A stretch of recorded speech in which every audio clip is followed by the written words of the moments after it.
Today we learn important places at school: classroom, library, cafeteria, gym, and playground. These are the main areas where students spend their time every day.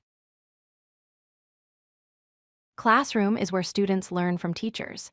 It contains desks for students, chairs, and whiteboard for teaching. This is the main place for all lessons and classes. Library is a quiet place to read and study.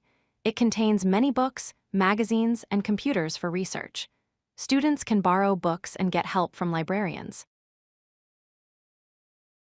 Cafeteria is where students get meals and eat lunch. Students serve themselves food from counters.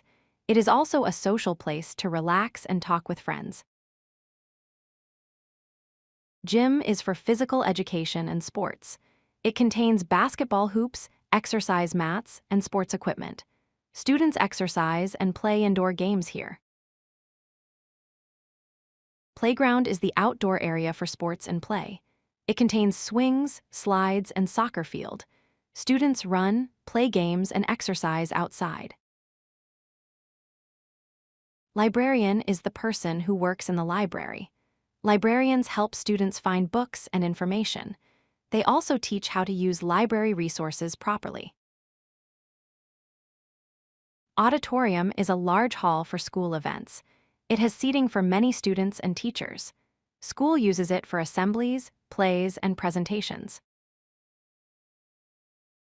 Let us review all the school places: classroom for learning, library for reading, cafeteria for eating, gym for exercise, playground for outdoor play. You learned key places at school today. Practice these words when you visit these places. See you in the next English learning lesson. If you like this video, hit that like button and don't forget to subscribe. Visit codelucky.com for more such useful content.